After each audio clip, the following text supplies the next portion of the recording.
Welcome to my vlog. I'm Jong Kayasa. Hi mga Baks! Welcome back sa ating YouTube channel! And for today's video mga Baks, nakikita nyo sa ating screen na nagluto nga tayo ng friendly budget sarsyadong isda. Ayan. At ipapakita ko sa inyo mga Baks yung mga ingredients na ating gagamitin. Ayan. Meron tayo ditong ceiling green.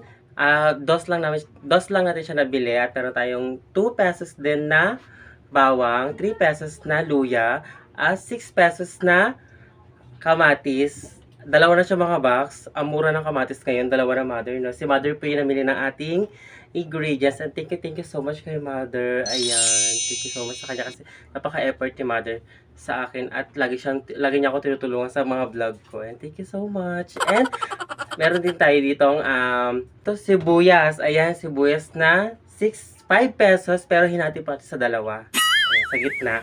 And ito pa yung ating gagamiting ingredients ay ang repolyo. Ayan, nabili natin siya ng 15 pesos. Malaki na siya. Tapos hinati namin sa gitna. Ayan, ang mura nga ng repolyo, mother, no? Ayan, may mga mabibili din tayong mga mura din na mga ng ingredients dito sa Talipapa at sa palengke. Ayan, mga box. 15 pesos lang natin siya nabili. At hinati namin sa gitna. At andito ang isdang gagamitin natin. Mga box, depende sa inyo kung anong isda yung gagamitin nyo. Pwede rin galunggong. Pwede rin, ano pa yung mga isda mother na pwede nating gawing asyado. Alumahan. Tambakol. Ayan. At ito nga ang ginamit nating isda ay ang tilapia. Ayan. Pinirito namin sa mga box at nakita niya sa screen natin na ayan. Pinirito natin siya sa kumukulong mantika. And yung gagamitin natin mantika mga box ay yung pinagprituan ng isda. Ayan, para healthy din kasi may fish oil na siya. At meron din tayo dito mga pampalasa, yung asin, yan, betchin at ang magic sarap. Depende sa inyo kung ano yung mga gusto nyong pampalasa dyan. At eto na mga box, lulutuin natin siya at hindi natin mapatagalin pa. At tara na. And ayan mga box, pinainitan natin yung mantika, yung fish oil ng isda. At ngayon ilalagay na natin yung bawang, luya, at sibuyas. Mamaya natin ilalagay yung kamatis at yung sili. Ayan. So, brown lang natin sa mga box. At hintayin lang natin mag-brown yan. At pag nag-brown na yan, isusunod na natin yung kamatis. Ayan. Naalala ko tuloy yung naalala ko sa BNT House, nagluto ako nitong sarsyadong isda at nagustuhan ni Aye yung luto ko. Wow! I-share ko lang sa inyo mga box. Kasi gusto rin ni Aye at ni Joven yung gulay.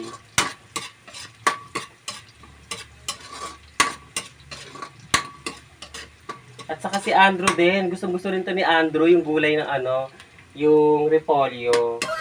Gusto nila yung luto kong sarsyado.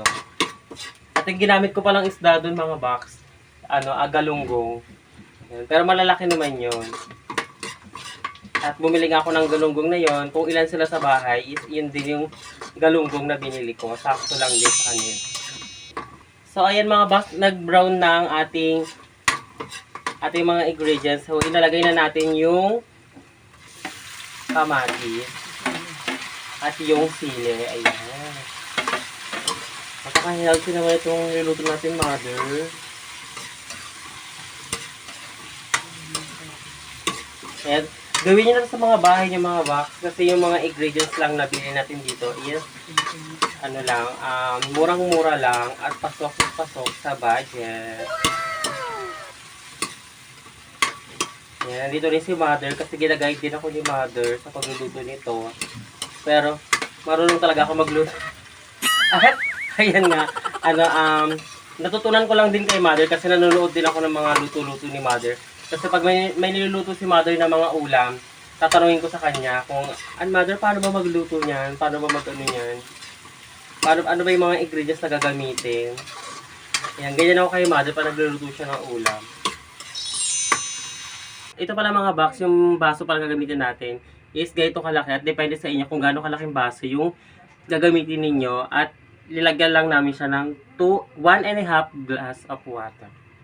1.5 lang mga box. Depende sa inyo kung marami naman kayo sa bahay ninyo mga box. Pwede yun rin damihan yung sabaw. And lalagyan na natin siya ng asin para pag kumulo siya ay mayroon na siyang lasa. Ayan. Mag-magic na naman tayo ng ating lulutuin. Ayan. Saka betchin. Ayan. Depende sa inyo mga box ha. Hinay-hinay lang kayo sa alat at sa betchin. Depende sa inyo kung gano'n kayo karami maglagay. Basta sa akin is konti lang. At ayan mga box, lagyan na natin yung mga ingredients at ilagyan na natin ng 1.5 cup of water at ilagyan natin ng pampalasa. At ayan, hintayin natin siya kumulo at tatakpan muna natin siya dahil ang next nito is ilalagay na natin yung gulay. Ayan, so takpan muna natin. And ayan pala mga box, hintayin lang natin siya kumulo at tinakpan na natin yung ating niluluto. At ayan, shoutout muna natin isip ng ating ayan, for today's content ay si Ate Rose Almanzon. Ayan, shoutout po sa inyo. Siya po ay nakaisip ng, ayan, siya po ay nakaisip ng ating nilutong sarsyadong isda, friendly budget ulam. Receive! Ayan, at ngayon for today's video mga box, ipakita ko rin sa inyo yung ating ginawang decoration dito sa ating Christmas. Ayan, decoration. Ayan. At ipapasilip ko nga sa inyo. At hindi pa siya tapos. Kasi nga hindi pa namin nalalagay yung garland na matigas. Ay naghaharap din kami ng, ng hook. O kaya baka ipako na lang namin mga box. Kasi nga, nahirapan din kami kung paano siya ilagay dito sa, sa taas. Ayan. At ito na, ipapasilip ko na sa inyo mga box.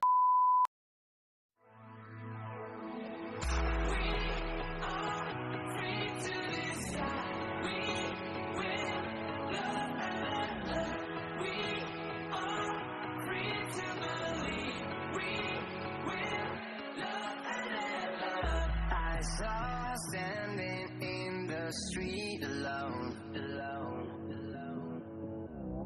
Her head was down, face locked onto the phone. And I wish.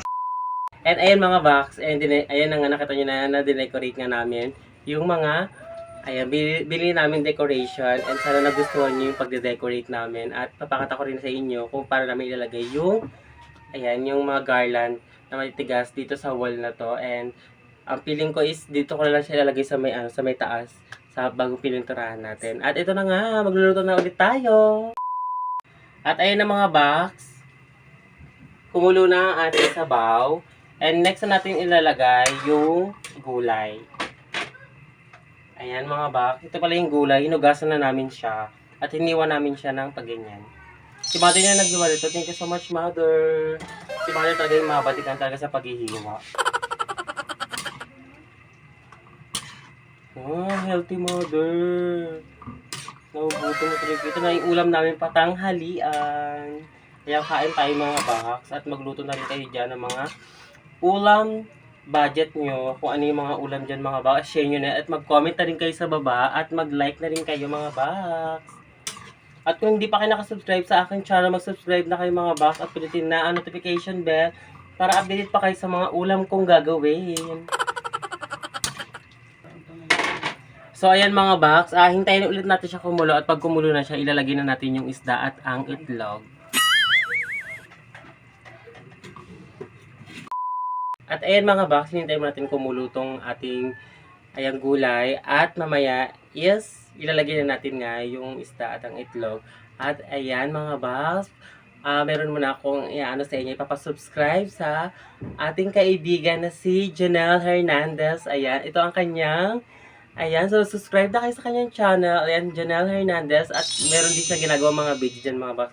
Ayan, random vlogs po yung mga ginagawa niya dyan. At mag-follow na rin kayo sa kanyang FB page. Ito na rin ang kanyang FB page. Ayan, mag-follow na kayo at mag-subscribe sa kanyang channel para updated kayo araw-araw sa kanyang buhay. Ayan, at thank you so much din kay Janelle. And, ayan nga, maya-maya is kukulo na siya at ipapakita ko sa inyo yung paglalagay ng isda at ang itlog. And ito na mga box. Ayan, kumukulo na yung ating sabaw. So, next natin ilalagay ang pritong tilapia. Ayan mga box.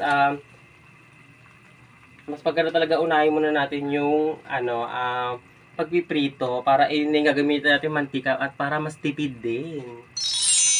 Ayun, mother, sarap. At kung nakukulangan pa kayo sa mga sabaw nyo mga box, pwede nyo naman lagyan. Basta depende sa mga nilalagay nyo panlasa para masarap. Ayan, masarap mother. At next na natin ilalagay yung itlog.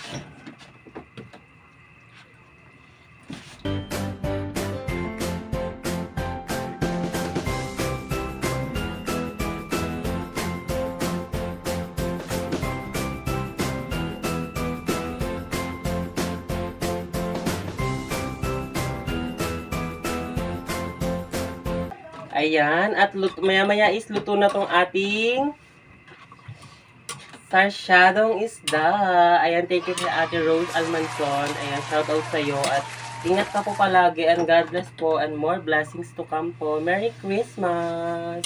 Ayan, siya po yung nakaisip ng ating vlog for today. Ang ating sarsyadong isda.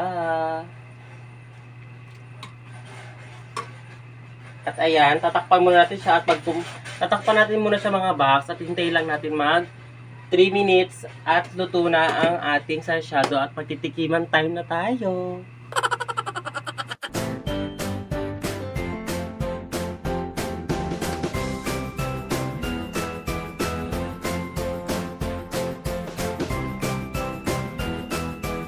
A few moments later. And ayan mga box, tikiman time na. Ayan, luto na yung ating sarsyadong isda.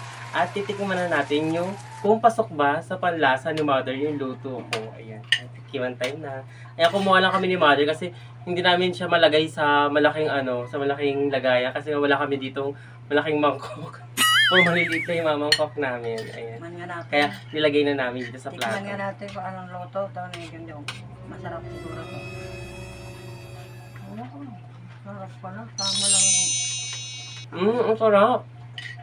Tama lang ang alat niya. Ayan.